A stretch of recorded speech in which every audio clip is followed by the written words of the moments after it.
ಶ್ರೀ ಗುರುಭ್ಯೋ ನಮಃ ಹರಿ ಓಂ.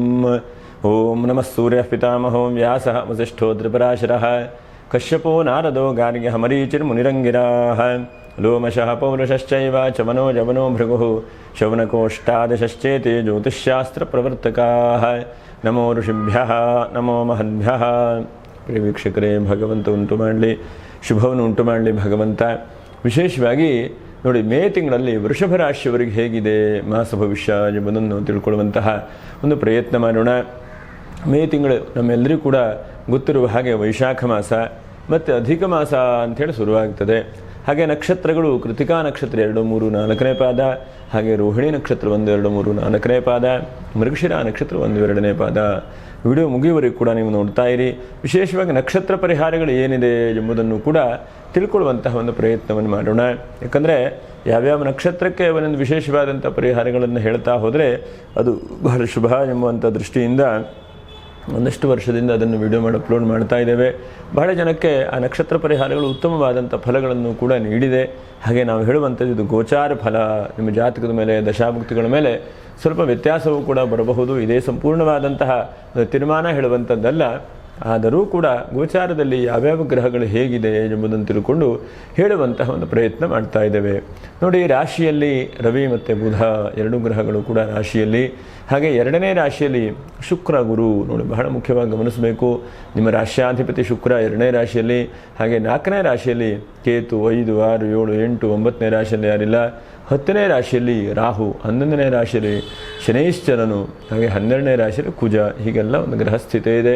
ಏಕಾದಶದಲ್ಲಿರುವಂಥ ಶನೈಶ್ಚರನು ನಿಮಗೆ ಭಾಳ ಶುಭವನ್ನು ಉಂಟು ಮಾಡ್ತಾ ಇದ್ದಾನೆ. ಭಾಳಷ್ಟು ಜನ ವೃಷಭ ರಾಶಿಯವರಿಗೆ ಗ್ರಹಸ್ಥಿತಿ ಏನಿದೆಯಪ್ಪ ಅಂತಂದರೆ ಎಲ್ಲ ಅನುಕೂಲವೇ ಇದೆ. ಒಂದು ಹಂತಕ್ಕೆ ಒಂದೊಂದಾಗಿ ಕೆಲಸ ಕಾರ್ಯಗಳಾಗ್ತಾ ಇರುವಂಥದ್ದು, ಒಂದೊಂದು ಅಭಿವೃದ್ಧಿ ಆಗ್ತಾ ಇರುವಂಥದ್ದು, ಹೀಗೆ ಒಳ್ಳೆ ರೀತಿಯಾದಂಥ ಫಲಗಳು, ಒಳ್ಳೆ ರೀತಿಯಾದಂಥ ಅಭಿವೃದ್ಧಿಗಳು ನಡೀತಾ ಇದೆ. ಆದರೂ ಕೂಡ ಕೆಲವು ಜನ ಎಡೆಗೆ ಬೀಳುತ್ತಾ ಇದ್ದೀರಿ. ಅದೇನು ಎಂಬುದನ್ನು ಕೂಡ ನಾವು ಗಮನಿಸೋಣ. ನೋಡಿ, 1ನೇ ತಾರೀಕಿಗೆ ಸತ್ಯನಾರಾಯಣ ಸ್ವಾಮಿ ಪೂಜೆ ಮಾಡುವಂತಹ ಒಂದು ಶುಭವಾದಂಥ ದಿವಸ ಬುದ್ಧ ಪೂರ್ಣಿಮೆ ಹೇಳುವಂಥದ್ದಿದೆ. ಹಾಗೆ 5ನೇ ತಾರೀಕಿಗೆ ಸಂಕಷ್ಟರ ಚತುರ್ಥಿ, 11ನೇ ತಾರೀಕಿಗೆ ಹನುಮತ್ ಜಯಂತಿ, 13ನೇ ತಾರೀಕಿಗೆ ಸರ್ವೇಶಾಂ ಏಕಾದಶಿ, ಹಾಗೆ 15ನೇ ತಾರೀಕಿಗೆ ಸಂಕ್ರಾಂತಿ, ವೃಷಭ ಸಂಕ್ರಾಂತಿ, 16ಕ್ಕೆ ಬಾದಾಮಿ ಅಮಾವಾಸ್ಯೆ ಇದೆ. ಹಾಗೆ 18ನೇ ತಾರೀಕಿಗೆ ಚಂದ್ರ ದರ್ಶನ, ಇನ್ನು 27ನೇ ತಾರೀಕಿಗೆ ಸರ್ವೇಶಾಂ ಏಕಾದಶಿ, 28 ಪ್ರದೋಷ, ಹಾಗೆ 30ನೇ ತಾರೀಕಿಗೆ ಮತ್ತೆ ಪುನಃ ಸತ್ಯನಾರಾಯಣ ಸ್ವಾಮಿ ಪೂಜೆ ಮಾಡುವಂಥ ಹುಣ್ಣಿಮೆ ಇದೆ. ಒಟ್ಟಿನಲ್ಲಿ ನೋಡಿ, ಆರಂಭ ದಿವಸದಲ್ಲಿ ವೈಶಾಖ ಮಾಸ, ಹಾಗಾಗಿ ಹಬ್ಬ ಹರಿದಿನಗಳು, ಪೂಜೆ ಪುನಸ್ಕಾರಗಳು ಎಲ್ಲದಕ್ಕೂ ಕೂಡ ಅವಕಾಶಗಳಿದೆ. ಇನ್ನು ಕೆಲವೊಂದಷ್ಟು 17ನೇ ತಾರೀಕು ಅಧಿಕ ಮಾಸ ಅಂಥೇಳಿ ಬರುತ್ತೆ. ಹಾಗಾಗಿ ಅಧಿಕ ಮಾಸದ ಬಗ್ಗೆ ಒಂದಷ್ಟು ವಿಡಿಯೋ ಮಾಡಿ ಅಪ್ಲೋಡ್ ಮಾಡೋಣ. ಅಧಿಕ ಮಾಸದಲ್ಲಿ ಯಾವ್ಯಾವ ಕೆಲಸ ಕಾರ್ಯಗಳನ್ನು ಮಾಡಬೇಕು, ಯಾವ ಕೆಲಸ ಕಾರ್ಯಗಳಿಗೆ ಶುಭವಲ್ಲ ಎಂಬುದನ್ನು ಕೂಡ ನಾವು ಗಮನಿಸೋಣ. ಹಾಗೆ 17ನೇ ತಾರೀಕಿಂದ ವಿಶೇಷವಾಗಿ ಅಧಿಕ ಜ್ಯೇಷ್ಠ ಮಾಸ ಅಂಥೇಳಿ ಶುರುವಾಗುತ್ತೆ. ಜ್ಯೇಷ್ಠ ಮಾಸದಲ್ಲಿ ಕೆಲವೊಂದಷ್ಟು ಕೆಲಸ ಕಾರ್ಯಗಳಿಗೆ ಅವಕಾಶಗಳಿದೆ, ಕೆಲವೊಂದಷ್ಟು ಕೆಲಸ ಕಾರ್ಯಗಳಿಗೆ ಅವಕಾಶ ಇಲ್ಲ. ಆದರೆ ಒಟ್ಟಿನಲ್ಲಿ ಒಂದು ಹಂತಕ್ಕೆ ಅಧಿಕ ಮಾಸ ಅಂತಂದರೆ ಅಧಿಕಸ್ಯ ಫಲಂ, ದೇವತಾ ಆರಾಧನೆ ನಮಸ್ಕಾರ ಮಾಡಲಿಕ್ಕೆಲ್ಲ ಬಹಳ ಶುಭವಾದಂಥ ಫಲಗಳು ಎಂಬುದನ್ನು ಕೂಡ ಶಾಸ್ತ್ರಕಾರರು ಹೇಳ್ತಾರೆ. ಇನ್ನು ನೋಡೋಣ ಏನೇನು ನಿಮಗೆ ಒಳ್ಳೆಯದಾಗಬಹುದು ಎಂಬುದನ್ನು ಗಮನಿಸೋಣ. ನೋಡಿ, ಬಹಳ ಮುಖ್ಯವಾಗಿ ಗಮನಿಸುವಂಥದ್ದು ವೃಷಭ ರಾಶಿಯವರಿಗೆ ಒಂದಂತಕ್ಕೆ ಶನಿ ಬಲ ಇದೆ, ಗುರುಬಲ ಇದೆ, ಎಲ್ಲವೂ ಕೂಡ ನಡೀತಾ ಇದೆ. ನಿಮ್ಗೆ ಅಖಂಡವಾದಂಥ ಅವಕಾಶಗಳೇ ನಡೀತಾ ಇದೆ. ನೀವಿದ್ದಲ್ಲಿ ಎಲ್ಲವೂ ಕೂಡ ಕೈ ಬೀಸಿ ಕರೀತಾ ಇದೆ. ನನಗೆ ಒಳ್ಳೆಯದಾಗ್ತದೆಯಪ್ಪ, ಕೆಲಸ ಕಾರ್ಯಗಳನ್ನು ಮಾಡು, ಅಥವಾ ಒಳ್ಳೆ ಕಡೆಗೆ ಇನ್ವೆಸ್ಟ್ಮೆಂಟ್ ಮಾಡು, ಒಳ್ಳೆಯ ಜನರ ಅನುಕೂಲ ಸಿಗ್ತಾ ಇದೆ, ಹೀಗೆಲ್ಲ ನಿಮ್ಗೆ ಅವಕಾಶಗಳು ಸಿಗ್ತಾ ಇದೆ. ಆದರೆ ಎಷ್ಟೋ ಜನ ಸುಮ್ಮನೆ ಕೂತ್ಕೊಂಡ್ಬಿಟ್ಟಿದ್ರಿ. ಇದು ನನಗೆ ಆಗಲ್ಲ, ಇದು ನನಗೆ ಸಿಗಲ್ಲ, ಅಥವಾ ನನ್ನ ಕೈಯಲ್ಲಿ ಎಲ್ಲ ತಪ್ಪು ಹೋಗಿಬಿಟ್ಟಿದೆ, ಅಥವಾ ನನ್ನ ಕೈಯಲ್ಲಿ ಯಾವುದೂ ಆಗುವಂಥ ಸಾಧ್ಯತೆಗಳಿಲ್ಲ ಹೇಳುವಂತಹ ಬಹಳ ಮುಖ್ಯವಾದಂಥ ಅವಘಡಗಳಿಂದ ನೀವು ಚಿಂತೆ ಮಾಡ್ಕೊಂಡು ಕೂತ್ಕೊಂಡ್ಬಿಟ್ಟಿದ್ದೀರಿ. ಆದರೆ ಸಮಯವನ್ನು ಹಾಳು ಮಾಡಿಕೊಳ್ಳದೆ ಇದ್ದ ಹಾಗೆ ನೀವು ಓಡಾಡಬೇಕು. ಯಾಕಂದರೆ ಇದು ವೈಶಾಖ ಮಾಸ ಬೇರೆ ಇದೆ. ಹಾಗಾಗಿ ಇಂತಹ ಒಂದು ಶುಭವಾದಂಥ ಸಮಯದಲ್ಲೂ ಒಳ್ಳೆಯ ಕೆಲಸ ಕಾರ್ಯಗಳನ್ನು ಮಾಡಿಕೊಳ್ಳಿಲ್ಲ ಅಂತಾದರೆ ಮುಂದೆಲ್ಲ ಕೆಲಸ ಕಾರ್ಯಗಳಿಗೆ ಹೋಗುವಂಥದ್ದು ಬಹಳ ಕಷ್ಟ ಆಗಿ ಹೋಗ್ತದೆ. ಆರೋಗ್ಯದ ವಿಷಯ ಹೇಗಿದೆ ಎಂಬುದನ್ನು ಗಮನಿಸೋಣ.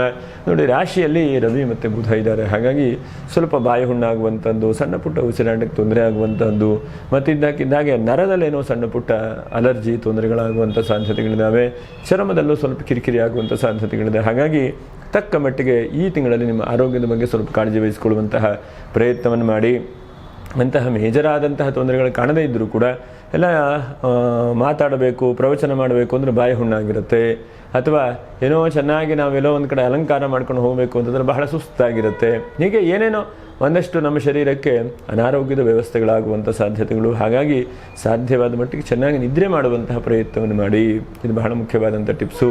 ಹಾಗೆ 2ನೇ ರಾಶಿಯಲ್ಲಿ ಗುರು ಶುಕ್ರರಿದ್ದಾರೆ, ಇದು ಬಹಳ ಮುಖ್ಯವಾಗಿ ಗಮನಿಸಬೇಕು. 2ನೇ ರಾಶಿಯ ಗುರು ಮತ್ತು ಶುಕ್ರರು ಕುಟುಂಬ ಸ್ಥಾನಕ್ಕೆ ಬಹಳ ಚೆನ್ನಾಗಿದೆ. ನಿಮ್ಮಿಂದ ಕುಟುಂಬಕ್ಕೆ ಹೆಚ್ಚಿನದಾದಂಥ ಅಭಿವೃದ್ಧಿ ಆಗುವಂಥದ್ದು, ಅಣ್ಣ ತಮ್ಮನ ಕಿರಿಕಿರಿ ಆಗಿದ್ರೆ ಹೊಂದಾಣಿಕೆ ಬರುವಂಥದ್ದು, ಅಥವಾ ದಾಂಪತ್ಯ ಜೀವನದಲ್ಲಿ ಏನೋ ಕಿರಿಕಿರಿ ಆಗಿದೆ ಅಂತಂದ್ರೆ ಹೊಂದಾಣಿಕೆ ಬರುವಂಥದ್ದು, ಅಥವಾ ಕುಟುಂಬದಲ್ಲಿ ಯಾಕೋ ಸೌಖ್ಯ ಇಲ್ಲ, ಕುಟುಂಬದಲ್ಲಿ ಬಹಳ ಕಿರಿಕಿರಿ ತೊಂದರೆ ಬರ್ತಾ ಇದೆ ಅಂದರೆ ಕುಟುಂಬದಲ್ಲಿ ಎಲ್ಲೋ ಒಂದು ಹಂತಕ್ಕೆ ಅವಕಾಶಗಳು ಸಿಗುವಂಥ ಚಾನ್ಸಸ್ ಇದೆ. ಹಾಗಾಗಿ ಕುಟುಂಬ ಒಗ್ಗೂಡುವಂತಹ ಸಾಧ್ಯತೆಗಳಿದ್ದಾವೆ. ಕುಟುಂಬದಲ್ಲಿ ಎಲ್ಲೋ ಒಂದು ಕಡೆಗೆ ಅನುಕೂಲ, ಎಲ್ಲೋ ಒಂದು ಕಡೆಗೆ ಲಾಭ, ಎಲ್ಲೋ ಒಂದು ಕಡೆಗೆ ಸಿಗುವಂಥ ಚಾನ್ಸಸ್ ಇದೆ. ಕುಟುಂಬದಲ್ಲಿ ಹೆಚ್ಚಿನದಾದಂಥ ಅವಕಾಶಗಳು. ಅದರ ಜೊತೆಗೆ ನೋಡಿ, ಗುರು ಶುಕ್ರ 2 ಗ್ರಹಗಳು ಬಂದದ್ರಿಂದ ವಿವಾಹಾದಿ ಮಂಗಲ ಕಾರ್ಯಕ್ಕೆ ಪ್ರಯತ್ನ ಮಾಡಿ. ಎಷ್ಟೋ ಜನಕ್ಕೆ ಅನುಕೂಲ ಆಗ್ತಾ ಇಲ್ಲ ನೋಡಿ. ರೋಹಿಣಿ ನಕ್ಷತ್ರ ಅಂತಂದರೆ ಇದು ಕೃಷ್ಣನ ನಕ್ಷತ್ರ. ಮದುವೆ ಆಗ್ತಾ ಇಲ್ಲ, ಒದ್ದಾಟ ಮಾಡ್ತಾ ಇದ್ರಿ, ಮದುವೆಗೆ ಏನಪ್ಪ ಅಂಥೇಳಿ ಯೋಚನೆ ಮಾಡ್ತಾ ಇದ್ರೆ ಎಲ್ಲೋ ಒಂದು ಕಡೆ ವಿವಾಹಾದಿ ಮಂಗಲ ಕಾರ್ಯಕ್ಕೆ ಅವಕಾಶ ಆಗುವಂಥ ಸಾಧ್ಯತೆಗಳಿದೆ. ಹಾಗಾಗಿ ವಿವಾಹಕ್ಕೆ ಜಾಸ್ತಿ ಪ್ರಯತ್ನ ಮಾಡಿ. ಪ್ರಯತ್ನ ಮಾಡದೇ ಇದ್ರೆ ಯಾವ ಕೆಲಸವೂ ಕೂಡ ಆಗುವುದಿಲ್ಲ. ಮನುಷ್ಯ ಪ್ರಯತ್ನ ಮಾಡ್ತಾ ಬರಬೇಕು. ಸಪ್ತಮಂ ದೈವಚಿಂತನಂ ಎಂಬುದಾಗಿ ಹೇಳಿದ್ರು. ಅರ್ಥ ಏನು? ನಾವೇನೇ ಕೆಲಸ ಮಾಡ್ತಾ ಇದ್ರೂ ಕೂಡ ಆ ದೈವಾನುಗ್ರಹ ಆಗಬೇಕು ಅಂತಂದರೆ 6 ವಿಭಾಗವನ್ನು ನಾವು ಮಾಡಿದಾಗ 7ನೇ ಭಾಗವನ್ನು ಭಗವಂತ ಅನುಗ್ರಹಿಸ್ತಾನೆ. ಹಾಗಾಗಿ ಸಪ್ತಮಂ ದೈವಚಿಂತನಂ ಎಂಬುದಾಗಿ ಹೇಳಿದ್ರು. 6 ನಾವು ಮಾಡ್ತಾ ಹೋಗಬೇಕು, 7ನೇ ಫಲವನ್ನು ಭಗವಂತ ನೀಡ್ತಾನೆ. ಎಲ್ಲವನ್ನು ನಾವೇ ಮಾಡ್ತೇವೆ ಅಂತಂದರೆ ಅದು ಖಂಡಿತವಾಗೂ ಸಾಧ್ಯವಿಲ್ಲ. ಹಾಗಾಗಿ ಮನುಷ್ಯ ಪ್ರಯತ್ನ ನಿರಂತರವಾಗಿ ಮಾಡ್ತಾ, ಸತತವಾಗಿ ಆ ಭಗವಂತನನ್ನು ಧ್ಯಾನ ಮಾಡ್ತಾ, ಪ್ರಾರ್ಥನೆ ಮಾಡ್ತಾ ಮುನ್ನುಗ್ಗುವಂಥ ಪ್ರಯತ್ನವನ್ನು ಮಾಡಿ.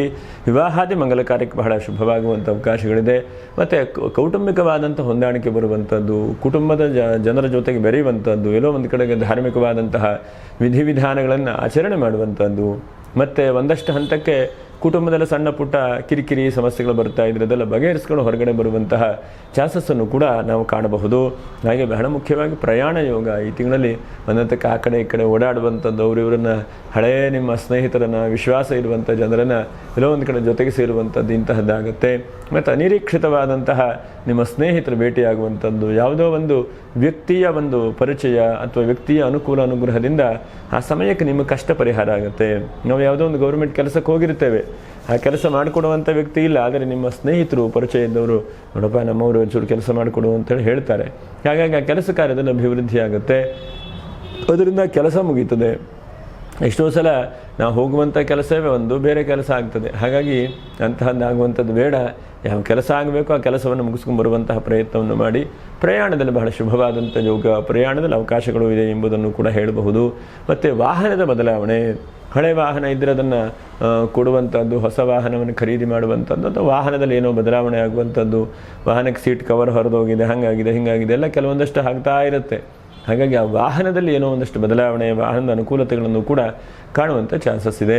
ಮತ್ತು ನಿರಂತರವಾದಂಥ ಪ್ರಯತ್ನದಿಂದ ಭೂಮಿಯಲ್ಲೆಲ್ಲೂ ಲಾಭ. ಭೂಮಿಯಲ್ಲಿ ನೋಡಿ, ಕುಜನು ನಿಮ್ಮ ರಾಶಿಯಿಂದ 12ನೇ ರಾಶಿಯಲ್ಲಿದ್ದರೂ ಕೂಡ ಸುಕ್ಷೇತ್ರದಲ್ಲಿದ್ದಾನೆ. ಹಾಗಾಗಿ ಖರ್ಚಾದರೂ ಕೂಡ ಅದು ಒಳ್ಳೆಯದಕ್ಕೆ ಖರ್ಚಾಗುತ್ತೆ.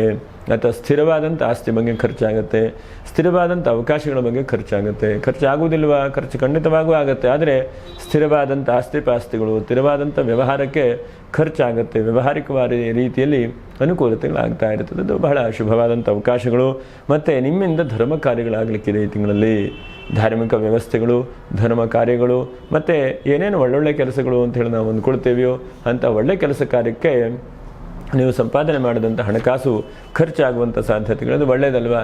ಯಾಕಂದರೆ ಎಷ್ಟೋ ಸಲ ನಾವು ನೋಡ್ತಾ ಇರ್ತೇವೆ, ನಾವು ಸಂಪಾದನೆ ಮಾಡಿದಂಥ ಹಣ ಎಲ್ಲೆಲ್ಲೂ ಹೋಗಿ ಖರ್ಚಾಗುತ್ತೆ. ಆದರೆ ಈ ತಿಂಗಳಲ್ಲಿ ಒಳ್ಳೆಯ ಕೆಲಸ ಖರ್ಚಾಗುತ್ತೆ, ಒಳ್ಳೆಯ ರೀತಿಯಾದಂಥ ತೀರ್ಮಾನಗಳಾಗುತ್ತೆ, ಒಳ್ಳೆಯ ರೀತಿಯಾದಂಥ ಬುದ್ಧಿ ಭಾವನೆಗಳು ಕೂಡ ವೃದ್ಧಿಯಾಗುತ್ತೆ. ಆದರೆ ಹೋರಾಟದ ಜೀವನ ಈ ತಿಂಗಳಲ್ಲಿ ಜಾಸ್ತಿ ಆಗಬಹುದು. ಪ್ರಯಾಣ ಆದದ್ರಿಂದ ಹೋರಾಟಗಳು, ಅಲ್ಲೂ ಹೋರಾಟ ಇಲ್ಲೂ ಹೋರಾಟ, ಹಾಗೆ ಹೀಗೆ ಜಾಸ್ತಿ ಆಗುವಂಥ ಸಾಧ್ಯತೆಗಳಿದೆ. ಭಾಳ ಒಳ್ಳೆಯದೇ. ಎಷ್ಟೋ ಸಲ ನಾವು ಹಾಗೆ ಸುಮ್ಮನೆ ಕೂತ್ರೆ ಏನೂ ಕೆಲಸ ಕಾರ್ಯಗಳಾಗೋದಿಲ್ಲ. ಹೋರಾಟವನ್ನು ನಿರಂತರವಾಗಿ ಮಾಡ್ತಾ ಇರಬೇಕು. ಧರ್ಮ ಕಾರ್ಯಕ್ಕೆ ಈ ತಿಂಗಳ ಒಂದಷ್ಟು ಹಣವು ಕೂಡ ವ್ಯಯ ಆಗುವಂಥ ಸಾಧ್ಯತೆಗಳಿದೆ. ಮತ್ತು ಸ್ಥಿರ ಆಸ್ತಿಗೆ ಮತ್ತು ಇನ್ವೆಸ್ಟ್ಮೆಂಟ್ ಮಾಡುವಂಥದ್ದಕ್ಕೆ ಒಂದಷ್ಟು ನಿಮ್ಮ ಸಂಪಾದನೆ ಹಣವು ಖರ್ಚಾಗುವಂಥದ್ದಿದೆ. ಒಳ್ಳೆಯದಕ್ಕೆ ಅದು. ಆದರೆ ಸ್ವಲ್ಪ ಮಟ್ಟಿಗೆ ರೋಗಾಧಿಪತಿಯಾದಂತಹ ರವಿ ಅಥವಾ ರೋಗಾಧಿಪತಿಯಾದಂಥ ಬುಧನು ರಾಶಿಯಲ್ಲಿದ್ದಾನೆ. ಹಾಗಾಗಿ ಸ್ವಲ್ಪ ನಿಮ್ಮ ಆರೋಗ್ಯಕ್ಕೆ ಹಿಂದೆ ನಾನು ಹೇಳಿದೆ ಜಾಗೃತ ವಹಿಸ್ಕೊಳ್ಳಿ ಎಂಬುದನ್ನು ಕೂಡ ಹೇಳಿದೆ. ಮತ್ತು ವಿವಾಹಾದಿ ಮಂಗಲ ಕಾರ್ಯಕ್ಕೆ ಪ್ರಯತ್ನ ಮಾಡಿ. ಏನೋ ಒಂದು ಕಡೆ ನೆಡ್ಕೊಂಡು ಹೋಗ್ಬಿಡುತ್ತೆ. ಯಾಕಂದರೆ ವಿವಾಹಲ ಮನುಷ್ಯ ಪ್ರಯತ್ನಕ್ಕಿಂತ ದೈವಾನುಗ್ರಹದ ಮೇಲೆ ಜಾಸ್ತಿ ಇರುತ್ತೆ. ಹಾಗಾಗಿ ನಾವು ನಿರಂತರವಾದಂಥ ಪ್ರಯತ್ನ ಮಾಡ್ತಾ ಇರಬೇಕು. ನಮ್ಮ ಪ್ರಯತ್ನಗಳಾಗಲಿಲ್ಲ ಅಂತಂದರೆ ಯಾವುದೂ ಕೆಲಸ ಕಾರ್ಯಗಳಾಗುವುದಿಲ್ಲ. ಹಾಗಾಗಿ ಆ ಮನುಷ್ಯ ಪ್ರಯತ್ನವನ್ನು ಜಾಸ್ತಿ ಮಾಡ್ತಾ ಹೋಗೋದ್ರಿಂದ ಹೆಚ್ಚಿನದಾದಂಥ ಲಾಭಾಂಶಗಳು ಕೂಡ ಸಿಗಬಹುದು.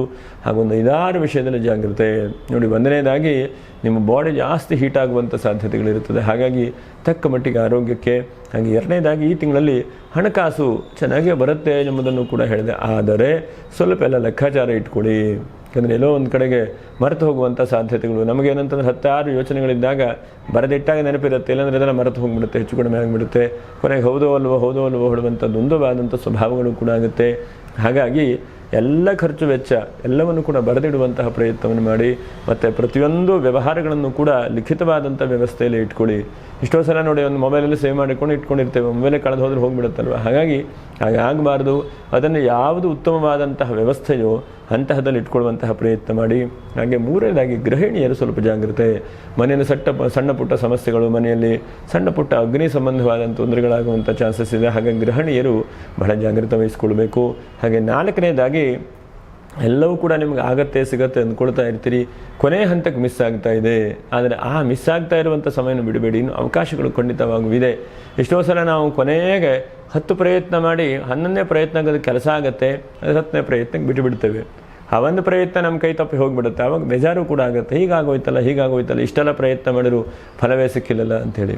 ಯಾವುದೋ ಒಂದು ಕೆಲಸ ಆಗಲಿಕ್ಕಿರುತ್ತೆ, ಅದನ್ನು ಹಾಕಿ ಕಳ್ಕೊಳ್ಳುವಂಥ ಸಾಧ್ಯತೆಗಳಿದೆ. 5ನೇದಾಗಿ ಮಕ್ಕಳ ವಿಷಯದ ಬಹಳಷ್ಟು ಟೆನ್ಷನ್ನು ಚಿಂತೆ ಮಾಡ್ಕೊಳ್ತಾ ಇದ್ದೀರಿ. ಆದರೆ ತೀರಾ ಟೆನ್ಷನ್ನು ಚಿಂತೆಗಳನ್ನೆಲ್ಲ ಬಿಟ್ಟುಬಿಡಿ. ನಿಮ್ಮ ಕರ್ತವ್ಯ, ನಿಮ್ಮ ಪ್ರಯತ್ನ, ನಿಮ್ಮ ಮೇಲೆ ನೀವು ಧೈರ್ಯ ಇಟ್ಕೊಂಡು ಮಾಡ್ತಾ ಹೋಗಿ ಪ್ರಯತ್ನವನ್ನು.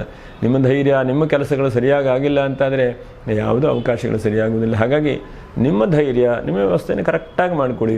ಅದು ಸರಿಯಾದಂಥ ಫಲ, ಸರಿಯಾದಂಥ ತೀರ್ಮಾನ, ಸರಿಯಾದಂಥ ರೀತಿಯಲ್ಲಿ ಆಗತ್ತೆ. ಹಾಗಾಗಿ ಅಂತಹ ಪ್ರಯತ್ನಗಳನ್ನು ಕೂಡ ನೀವು ಮಾಡಿ. ಹಾಗೆ ಭಾಗ್ಯ ಕೆಲವೊಂದಷ್ಟು ವಿಷಯದಲ್ಲಿ ಆಗುವಂಥ ಸಾಧ್ಯತೆಗಳಿದ್ದಾವೆ. ಏನೇನಂತಂದರೆ, 1ನೇದಾಗಿ ಸ್ವಲ್ಪ ಏನೋ ಫೈನಾನ್ಸ್ ವ್ಯಾಪಾರ ವ್ಯವಹಾರ ಮಾಡೋರು. ಯಾಕಂದರೆ 2ನೇ ರಾಶಿಯಲ್ಲಿ ಶುಕ್ರ ಕೂತಿದ್ದಾನೆ ನೋಡಿ.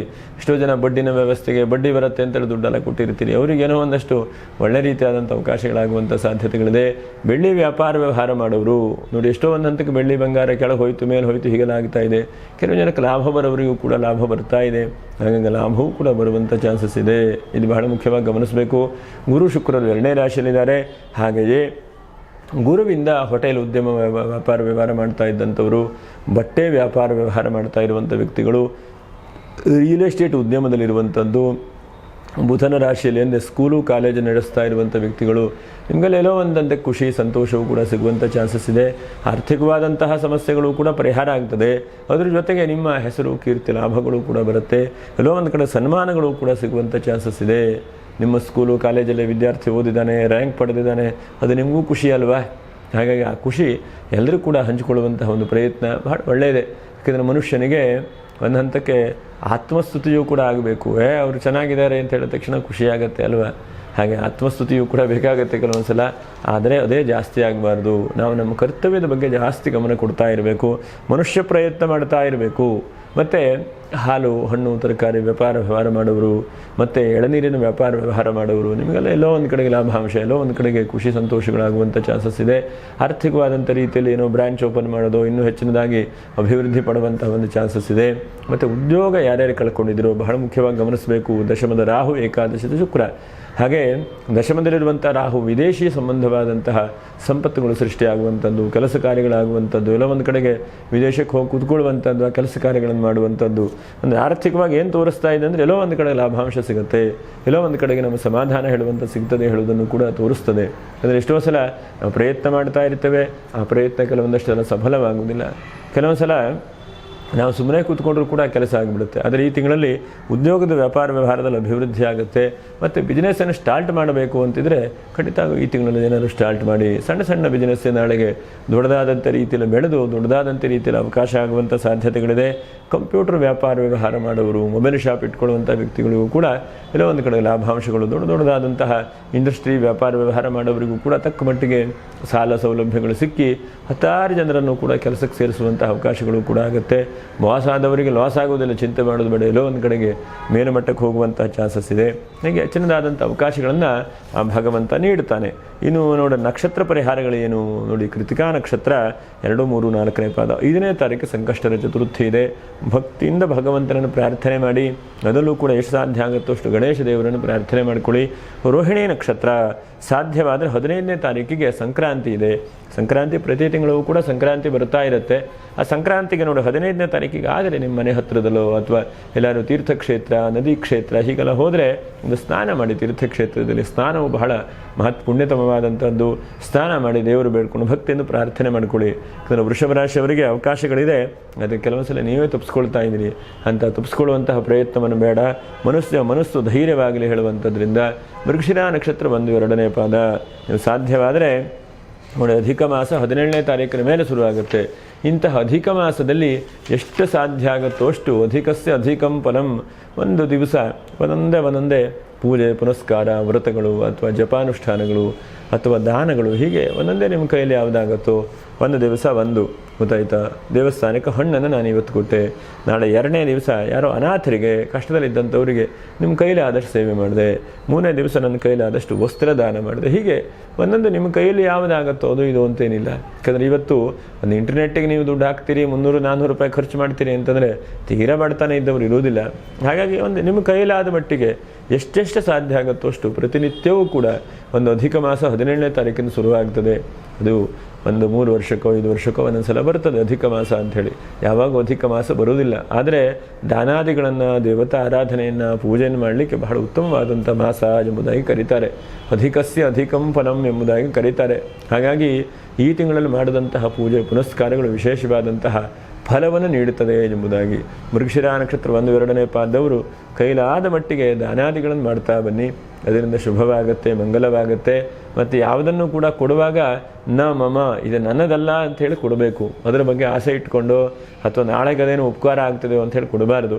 ಕೊಡುವಾಗ ಕೃಷ್ಣಾರ್ಪಣ ಬುದ್ಧಿಯಿಂದ ಕೊಟ್ಟು ಬಿಡಬೇಕು. ಆ ಭಗವಂತನು ಕೃಷ್ಣನು ನಮ್ಮೆಲ್ಲರೂ ಕೂಡ ಮಂಗಲವನ್ನು ಉಂಟು ಮಾಡ್ತಾನೆ. ಹಾಗಾಗಿ ವೃಷಭ ರಾಶಿಯವರಿಗೆ ಶುಭವಾಗಲಿ, ಮಂಗಲವಾಗಲಿ ಅಂತ ಹೇಳ್ತಾ ಮತ್ತೆ ಮುಂದಿನ ವಿಡಿಯೋದಲ್ಲಿ ಭೇಟಿ ಮಾಡೋಣ. ನಮಸ್ಕಾರ. ಯಾರು ಸಬ್ಸ್ಕ್ರೈಬ್ ಮಾಡಿಲ್ವೋ ಅಂಥವರು ಸಬ್ಸ್ಕ್ರೈಬ್ ಮಾಡಿ, ಒಂದು ಲೈಕನ್ನು ಮಾಡಿ ಅಂತ ಹೇಳ್ತಾ ಮುಂದಿನ ವಿಡಿಯೋದಲ್ಲಿ ಭೇಟಿ ಮಾಡೋಣ. ನಮಸ್ಕಾರ. ಲೋಕಾ ಸಮಸ್ತ ಸುಖಿನೋ ಭವಂತು, ಸಮಸ್ತ ಸನ್ಮಂಗಲಾನಿ ಭವಂತು. ನಮಸ್ಕಾರ.